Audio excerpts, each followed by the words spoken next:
दुनिया को शांति और मानवता का संदेश देने वाले तथागत भगवान बुद्ध के चरणों में कोटि कोटि नमन करता हूँ। महर्षि वाल्मीकि जी के चरणों में कोटि कोटि नमन करता हूँ। संत कबीर के साथ साथ संत गुरु रविदास, गुरु नानक, ज्योतिबा फूले, सावित्रीबाई फूले, फातिमा शेख, उनके भी चरणों में कोटि कोटि नमन करता हूँ। साहू जी महाराज, शिवाजी महाराज, पेरियार रामास्वामी नायकर जी, उनके चरणों में कोटि कोटि नमन करता हूँ। डॉक्टर बाबा साहेब अम्बेडकर, माता रमाबाई जी, उनके भी चरणों में कोटि कोटि नमन करता हूँ। पेरियार ललई सिंह यादव जी, रामस्वरूप वर्मा जी, जगदेव बाबू कुशवाहा जी, कर्पूरी ठाकुर जी, उनके भी चरणों में कोटि कोटि नमन करता हूँ। मानवर कांसीराम साहब के चरणों में कोटि कोटि नमन करते हुए मैं आप सबको क्रांतिकारी जय भीम करता हूँ, विनम्र नमो बुद्धाय करता हूँ। जो आज हमारे साथी आए हैं, भीम आर्मी से, आज़ाद समाज पार्टी से, या बैंक की एसोसिएशन से, LIC से, अब जितने साथी आए, मैं सबसे पहले तो आप सबका आभार व्यक्त करता हूँ। साथ ही साथ मैं सिर्फ एक बात कहना चाहता हूँ कि भारत के इतिहास को अगर हम पढ़ें तो भारत के इतिहास को पढ़ के इतना तो समझ आ गया कि दुनिया को 550 साल पहले केवल सिख धर्म मिला है। उससे पहले सिख धर्म नहीं था।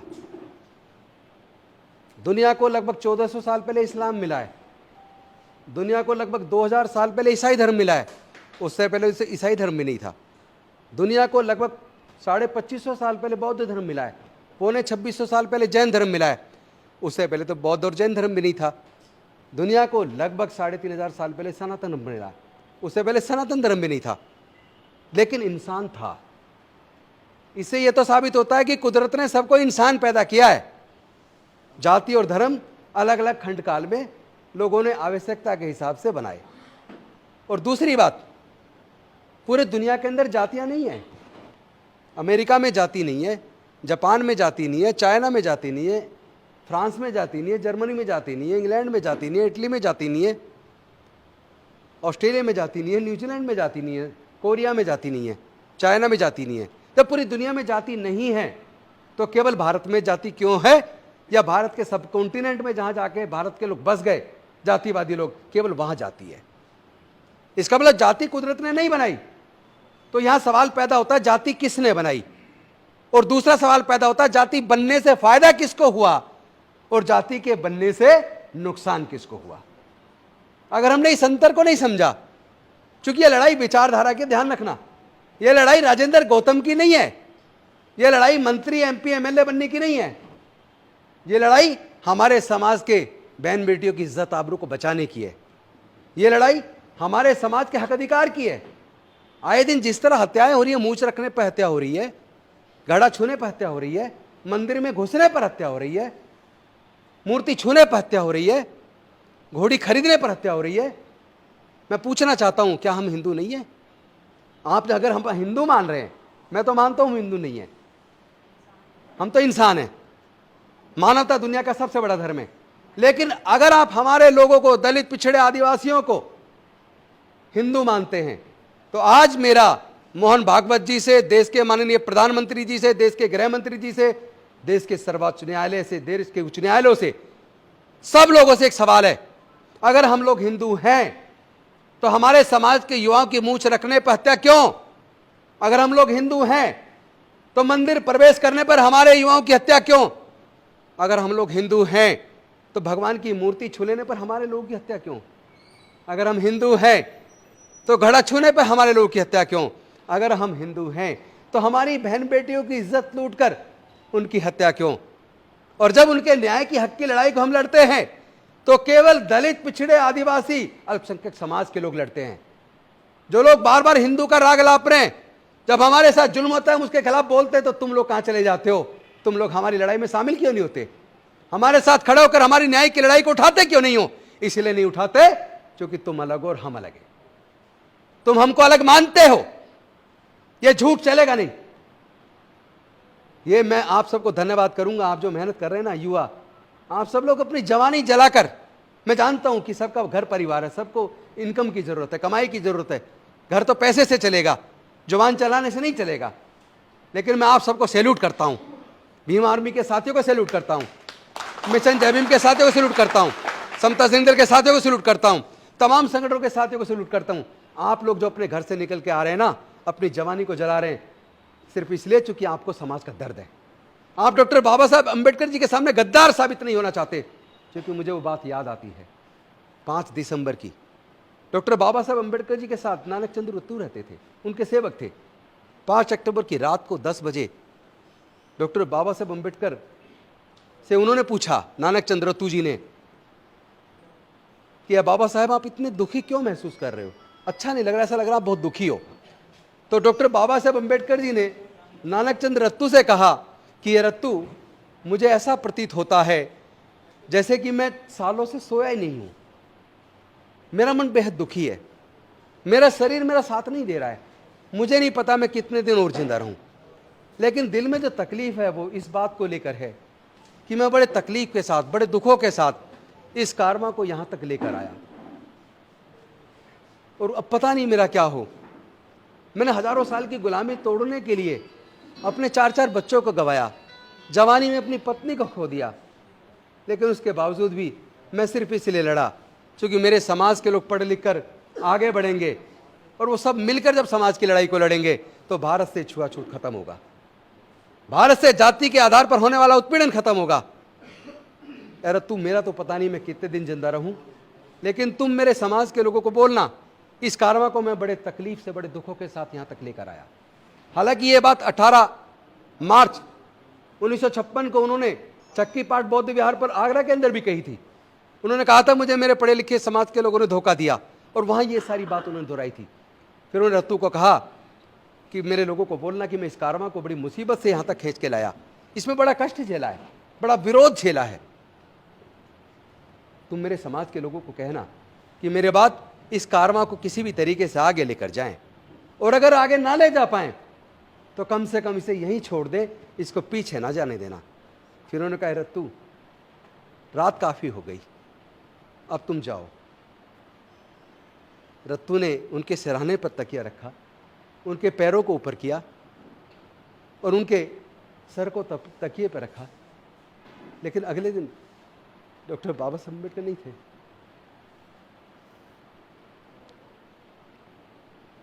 मैं गद्दार साबित नहीं होना चाहता, जो डॉक्टर बाबा साहब अम्बेडकर ने कहा था, राजेंद्र भाई आगे बढ़ो, हर तरह के साथ राजेंद्र भाई आप आगे बढ़ो, किसी भी तरह की कोई वो नहीं, पूरा देश आपके साथ खड़ा है। जय भीम, जय भीम, जय जय जय जय जय भीम, जय भीम, जय भीम। मैं डॉक्टर बाबा साहब अम्बेडकर की नजरों में गिरना नहीं चाहता। सोचो अगर डॉक्टर बाबा साहब अम्बेडकर अगर हमारे पढ़ाई लिखाई के रास्ते ना खोलते, 3500 साल तक इन्हीं धर्मशास्त्रों में लिखकर हमारे लोगों को पढ़ने लिखने पर धार्मिक बंदिश लगा के रखी, हमारे व्यापार करने पर धार्मिक बंदिश लगा के रखी, हमारे संपत्ति रखने पर धार्मिक बंदिश लगा के रखी। डॉक्टर बाबा साहब अम्बेडकर अगर हमारे पढ़ाई के रास्ते ना खोलते, अगर वो रिजर्वेशन की व्यवस्था ना करते, क्या मैं मंत्री बन पाता, एमएलए बन पाता?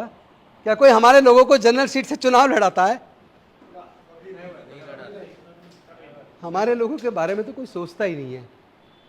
बाबा साहब ने अपने 4 बच्चे कुर्बान किए, माता रमाबाई को कुर्बान किया, अपनी पूरी जिंदगी हमारे लिए चला दी। तो मैंने संकल्प किया है, डॉक्टर बाबा साहब अम्बेडकर, मैं तुम्हारा सच्चा सिपाही हूं। मैं वादा करता हूं, जो कारवां आपने चलाया है, इस कारवां को अब हम आगे लेकर जाएंगे। और मैं साफ कर दूं, ये मैं साफ कर देना चाहता हूं, भीम आर्मी वो भी बाबा साहब के सिपाही हैं, समता सैनिक दल वो भी बाबा साहब के सिपाही हैं, मिशन जय भीम वो भी बाबा साहब के सिपाही हैं, the Buddhist society of India वो भी बाबा साहब के सिपाही हैं, कॉन्फेडरेशन, हम सब बाबा साहब के सिपाही। और जो आज गौरव है ना, जो गौरव हमारे पास है, जो ये अच्छे तन पे कपड़े हैं, जो मान सम्मान का जीवन है, केवल डॉक्टर बाबा साहब अम्बेडकर के अकेले संघर्ष से मिला है। इस संघर्ष को साथियों बेकार मत जाने देना, ये बार बार मौका नहीं मिलेगा। 10 को में कभी कोई मौका मिलता है।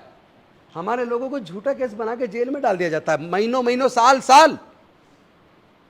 हमारे छोटे भाई चंद्रशेखर को भी जेल में रखा, और भी अनेकों भाइयों को जेल में रखा। ऐसे नहीं चलेगा। हम लड़ेंगे, हम जीतेंगे। इन लोगों ने साजिश रची है। ये लोग कह रहे हैं कि ये जो लोग हजारों साल तक हमारे गुलाम रहे, 16-16 घंटे काम करते थे, काम के बदले में पैसे नहीं मांगते थे, हम जो बचा कुचा खाना दे देते घर का, उसी पे जिंदा रहते थे। आज वो लोग न्यूनतम मजदूरी मांगने लगे हैं। आज उनके लोग बाबा साहब के पढ़ाई के रास्ते खोलने की वजह से, रिजर्वेशन की वजह से कलेक्टर बनकर, जज बनकर, डॉक्टर, इंजीनियर बनकर, प्रोफेसर बनकर, साइंटिस्ट बनकर आज हमारे बगल में बैठने लगे हैं, हमारे अफसर भी बनने लगे हैं और आजकल जुल्म के खिलाफ वो आवाज बुलंद करने लगे हैं। ये ताकत इस समाज के पास कहां से आई? जब आरएसएस के शिविर में इस पे चिंतन हुआ होगा, थिंक टैंक में, उन्होंने कहा होगा ये ताकत इस बहुजन समाज के लोगों में बाबा साहेब के द्वारा जो इनके पढ़ाई के रास्ते खोले हैं, इनको जो ज्ञान मिला है और जो इनकी सरकारी नौकरी के रास्ते खोले हैं, इसकी वजह से इनके पास ये ताकत आई। तभी उन्होंने षड्यंत्र किया कि इनकी पढ़ाई को फिर से छीन लो, इनकी सरकारी नौकरियों को फिर से छीन लो। तो सवाल यह था कि डॉक्टर बाबा साहब अम्बेडकर बहुत बड़ा हथियार देकर गए हैं। आज प्रजातंत्र के अंदर चुनाव होता है, चुनाव में वोट चाहिए, वोट तो सारी इनके पास है, हम तो केवल 12% हैं, ये लोग 88% हैं। फिर वोट, इस वोट के चलते हम कैसे ये सारा कर पाएंगे? लेकिन वो इतने छल कपटी और षड्यंत्रकारी हैं, इतने षड्यंत्रकारी हैं। उन्होंने हिरण्याकश्यप के साथ षड्यंत्र किया, उन्होंने हमारे महान सम्राट राजा बलि के साथ षड्यंत्र किया, उन्होंने शंभुक ऋषि का वध किया, उन्होंने एकलव्य का अंगूठा काटा और भी कट रहे अंगूठे, और कटेंगे आगे भी। ये सिलसिला अंगूठे कटने का चलता रहेगा। लेकिन अंगूठे कटने से डरना नहीं है, हम लोग डरने वाले नहीं हैं।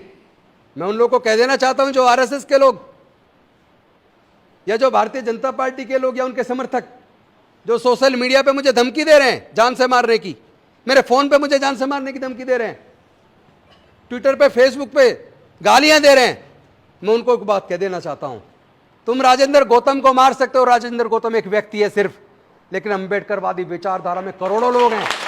किस किस को मारोगे? किस किस को मारोगे तुम? या तो तुम तय कर लो तुम्हें जातिवाद छोड़ना होगा।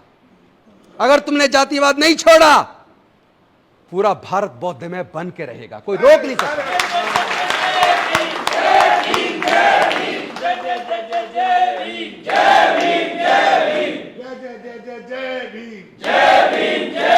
इनके षड्यंत्र को समझो दोस्तों, इनके षड्यंत्र को समझो। ये इतने षड्यंत्रकारी हैं, इन्होंने डॉक्टर बाबा साहेब अम्बेडकर के साथ षड्यंत्र किया, इन्होंने किसी को बख्शा नहीं है। ज्योतिबा फूले के साथ षड्यंत्र किया, माता रमाबाई के साथ षड्यंत्र किया, सावित्रीबाई फूले के साथ षड्यंत्र किया, इन्होंने बख्शा किसको है? इन्होंने ऐसा षड्यंत्र किया कि हम इस वोट इनकी हमें चाहिए तो हम इनकी पढ़ाई पे दोबारा बंदिश तो नहीं लगा सकते, लेकिन हम ऐसी स्थिति पैदा कर देंगे कि ये पढ़ ही ना पाए। इन्होंने जानबूझकर सरकारी शिक्षा के स्तर को बर्बाद करके देश के सारे सरकारी स्कूलों को बर्बाद कर दिया और प्राइवेट स्कूल, प्राइवेट कॉलेज खोल दिए, जिसमें साल का खर्चा लाखों रुपए है और हमारे समाज के 99% लोग वो लाखों रुपए साल का खर्चा उठा नहीं सकते। तो उन्होंने षड्यंत्र से हमारे लोगों से एजुकेशन छीन ली है, आप मानो या मत मानो। मुट्ठी भर लोग, 1% लोग नौकरी में आ गए या व्यापार में आ गए जो अपने बच्चों की लाखों रुपए साल का खर्चा उठा सकते हैं। बाकी 99% हमारे समाज के लोगों का क्या होगा? देश में सरकारी नौकरियां तो 44 लाख हैं, उस 44 लाख में ज्यादा से ज्यादा 8-9 लाख नौकरी हमारे SC ST लोगों को मिल सकती हैं, 12-15 लाख मिल सकती है SC ST OBC को। बाकी लोग कहां जाएंगे? हमारे करोड़ों लोग, वो उनको तो नौकरी नहीं मिलेगी ना। तो साथियों, एक तरफ इन्होंने एजुकेशन छीनी है, साजिश के तहत छीनी है। अब तो इस बात के लिए लड़ना पड़ेगा, जो सरकारें हमारे लोगों की पढ़ाई का खर्चा ना उठा पाए, सरकारी खर्चे पर क्वालिटी एजुकेशन ना दे पाए, ऐसी सरकारों को हम निस्तानाबूद कर देंगे। और दूसरी बात, ये जो सरकारी उपक्रम बेच रहे हैं, चाहे इंडियन रेलवेज बेच दिया, चाहे एयरपोर्ट बेच दिए, चाहे एयर इंडिया बेच दिया, चाहे LIC बेच दिया, चाहे देश के बैंक बेच दिए, पेट्रोलियम कंपनियां बेच दी, गैस की कंपनियां बेच दी, बाल को बेच दिया, नाल को बेच दिया, ITD के होटल बेच दिए और तमाम तरह की सरकार के उपक्रम बेच दिए जहां हमें नौकरी मिलती थी। जो प्राइवेटाइज हो गया वहां तो नौकरी मिलेगी नहीं। 5th पे कमीशन में भारत की इसी सरकार ने, आपको याद होगा, 4th क्लास एम्प्लॉयमेंट को बैन करके ठेकेदारी पर थला दी। ठेके पे हमारा आदमी जान गंवा रहा है, 5-6 हजार रुपया, 7 हजार रुपया, इससे घर चल जाएगा क्या? कौन है वो लोग?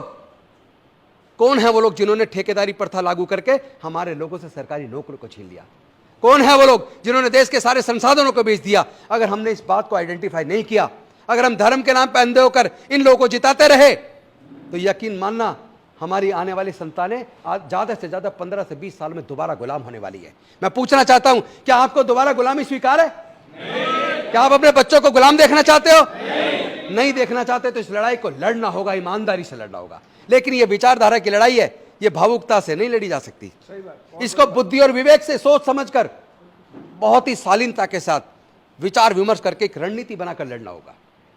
ये ध्यान रखिएगा, हम इस लड़ाई को हार रहे हैं तो इसका सबसे बड़ा एक कारण है, उन्होंने हमें हजारों जाति में बांटा, आज हम अपनी मर्जी से हजारों जाति में बटे हुए हैं। अरे जब हमारा खून एक है तो क्या आपस में रोटी बेटी का रिश्ता करने में शर्म आती है? डूब के मर जाओ, अगर तुम जाति खत्म नहीं कर सकते तो गुलाम बनने के लिए तैयार हो जाओ। अगर गुलामी स्वीकार नहीं है तो जातियों को तोड़ो, जातियों को छोड़ो, समाज को जोड़ो। अगर आप अपनी अपनी जाति को महान बताओगे और जातियों को जिंदा रखोगे, जातियों में बटे रहोगे, तो आप यकीन करना हमारी हार निश्चित, हम जीत नहीं पाएंगे। जीत का एक ही मंत्र है, अपने अंदर के जातिवाद को खत्म कर लो। जाति उन्होंने बनाई अपने फायदे के लिए, हम किस लिए जिंदा रखे हुए? हमें कौन सा फायदा है जातियों से? सही बात। जाति खत्म करनी होगी, समाज जोड़ो।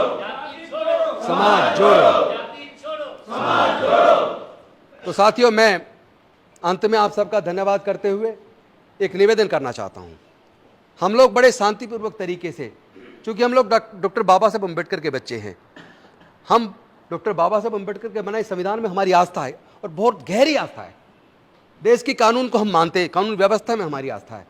हम लोगों ने कभी किसी का हक नहीं मारा, हम लोगों ने कभी किसी पे हमला भी नहीं किया, हम लोगों ने कभी किसी की भावनाओं को ठेस भी नहीं पहुंचाई, वो अलग बात है। हम तो हजारों साल से हमारी भावना आहत हो रही है, कोई नहीं बोल रहा।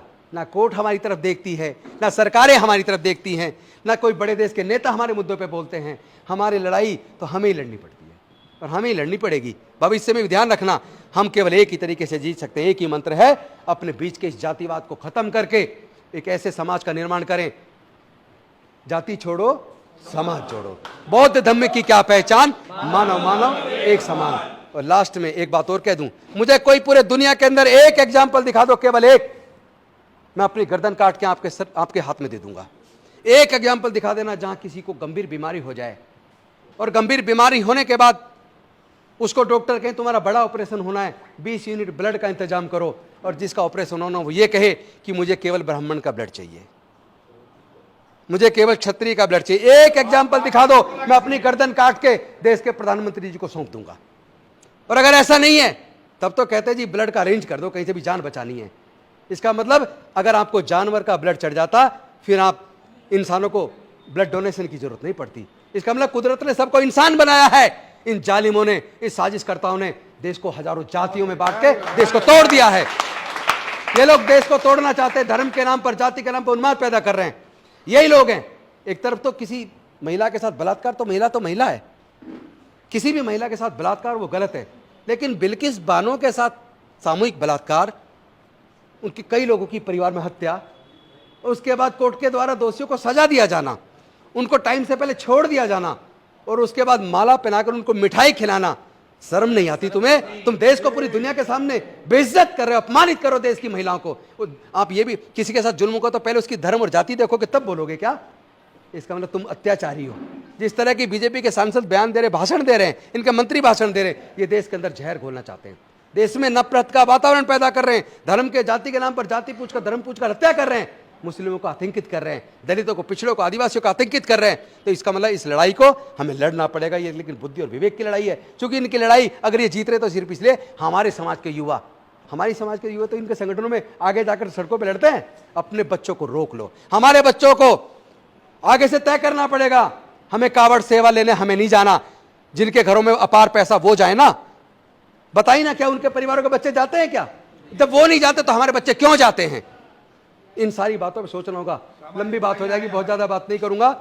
हम लोग को बहुत ही शांतिपूर्वक तरीके से पंचशील का झंडा हाथ में लेकर, जाति छोड़ो समाज जोड़ो, बौद्ध धर्म की क्या पहचान, मानव मानव एक समान, इसी नारे को बोलते हुए बहुत शांतिपूर्वक तरीके से यहाँ से 26 अलीपुर रोड हम 14 तारीख को 2 बजे यहाँ से चलेंगे। और ये ध्यान भी रखना है कि कोई उपद्रवी तत्व तो हमारे बीच में आके ऐसा उकसाऊ भाषण ना दे। अगर देता दिखे तो समझ लेना किसी आरएसएस ने भेजा है। ऐसे आदमी को तुरंत पुलिस के हवाले करना है, छोड़ना नहीं है।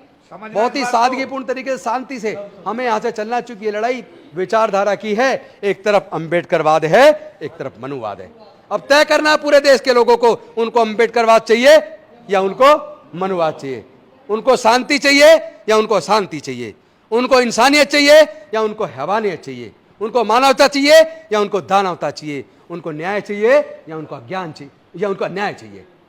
हम लोग बुद्ध के धम्म को मानने वाले लोग डॉक्टर बाबा साहब अम्बेडकर सच्चे सिपाही हैं। समता, मैत्री, भाईचारा, करुणा, प्रज्ञा, सील, इस रास्ते पे चल के भारत मजबूत बनेगा। बुद्ध का दम भारत से गया, पूरे दुनिया में भारत को गौरवान्वित किया उसने। हमारे पूर्वज बौद्ध थे, सम्राट अशोक के टाइम पर देखो, लेके म्यांमार से ईरान तक पूरा भारत बौद्ध में था। जहां भी खोदोगे बुद्ध निकलेंगे। इसलिए और ज्यादा लंबा ना करते मैं आपसे निवेदन करता हूं, हमें बहुत बुद्धि से, बहुत शांति से, जोश अपनी जगह, बहुत जोश की भी जरूरत है, लेकिन अगर होश के साथ जोश का इस्तेमाल हो जाए तो दुनिया की कोई ताकत हमारे समाज के लोगों को हरा नहीं सकती। हम जीतेंगे, हम लड़ेंगे, हम जीतेंगे। जाति छोड़ो, जाति छोड़ो, जाति छोड़ो। बौद्ध धम्म की क्या पहचान, बौद्ध धम्म की क्या पहचान, बौद्ध धम्म की क्या पहचान। बहुत बहुत धन्यवाद। नमो बुद्धाय। जय भीम, जय भारत। जीते